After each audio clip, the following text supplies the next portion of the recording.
Hi, నేను మీ doctor C Veerender, counselling psychologist from యుఎన్మి కౌన్సిలింగ్ సెంటర్. ఈ రోజు ఒక ఇంట్రెస్టింగ్ స్టోరీ తోటి మేము ముందుకు వచ్చాను. అనగనగా ఒక రాజు ఉండేవాడు. అనగాని మీరు అందరూ 7 కొడుకులని ఫిక్స్ కాకండి, కానీ ఈ కథలో 2 కొడుకులే. ఆ రాజ్యాన్ని పాలిస్తున్న రాజు వయోభారం తోటి తనకున్న రాజ్యాన్ని, సంపదను 2 కొడుకులకు సమానంగా పంచిద్దామని నిర్ణయించాడు. అలాగానే పంచిచ్చాడు కూడా. ఈ కథలో మాదిరిగానే ఈ మధ్య కాలంలో మీడియాలో హల్చల్ క్రియేట్ చేస్తున్న మోహన్ బాబు గారి కుటుంబ వ్యవహారం మనందరికి తెలుసు.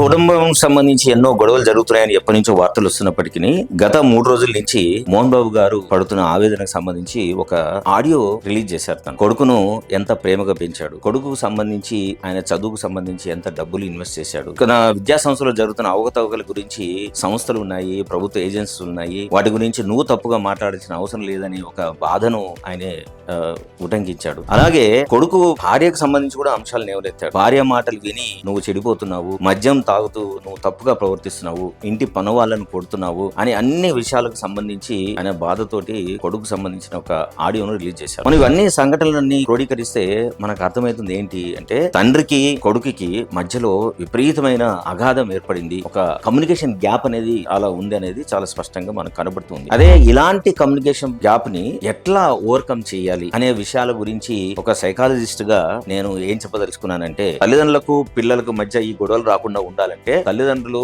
వాళ్ళ రోల్ ప్లే ఎంత వరకు ఉండాలో వాళ్ళకి తెలుసుకోవడం. పిల్లలు పెద్దగైన తర్వాత వాళ్ళ స్వేచ్ఛా జీవితానికి వాళ్ళని వదిలేయడం అనేది చాలా ముఖ్యమైన విషయాన్ని గుర్తించాలి. వాళ్ళకి సంబంధించిన ఆస్తులు ఏవైనా ఉన్నా సరే వాళ్ళ జీవితానికి సంబంధించి రాబోయే కాలానికి ఏ రకమైన సెక్యూరిటీ ఉండాలనుకుంటున్నారో ఆ పద్ధతిలో వాటిని అరేంజ్ చేసుకోవడం. ఒకరి మీద ఎక్కువ ప్రేమ, ఒకరిని తక్కువ ప్రేమ, ఒకరికి ఎక్కువ డబ్బులు ఇవ్వడం, ఒకరికి తక్కువ డబ్బులు ఇవ్వడం, ఇలాంటి వివక్షాపూరితమైన ఆలోచనలు తల్లిదండ్రులు ఎప్పుడైతే చేస్తారో తప్పకుండా ఇది రివర్స్ గా తల్లిదండ్రులు ఇబ్బంది పెట్టడానికి ఎక్కువ అవకాశం ఉంది. కాబట్టి తల్లిదండ్రులు పిల్లల మధ్య మంచి సానుకూల వాతావరణం ఉండాలి అనుకుంటే ఒకటి బెస్ట్ కమ్యూనికేషన్ ఉంచుకోవాలి, బౌండరీస్ ను సెట్ చేసుకోవాలి. తల్లిదండ్రులు పిల్లల ప్రతి విషయంలో జోక్యం చేసుకోకుండా ఉండాలి. వాళ్ళ పిల్లలకు సంబంధించిన చదువుల విషయంలో కానివ్వండి, లేదు వాళ్ళ సెక్యూరిటీ సంబంధించిన విషయాలు కానివ్వండి, వీళ్ళు ఎక్కువగా ఇన్వాల్వ్ కాకుండా వాళ్ళు అడిగితే తప్ప సమాధానాలు, అడిగితే తప్ప సజెషన్లు ఇవ్వలేని స్టేటస్ కి ఎప్పుడైతే తల్లిదండ్రులు చేరుతారో అప్పుడు ఇలాంటి సంఘర్షణ లేకుండా జీవితం సానుకూలంగా అందరూ సంతోషంగా ఉండడానికి ఎక్కువ అవకాశం ఉంటుంది.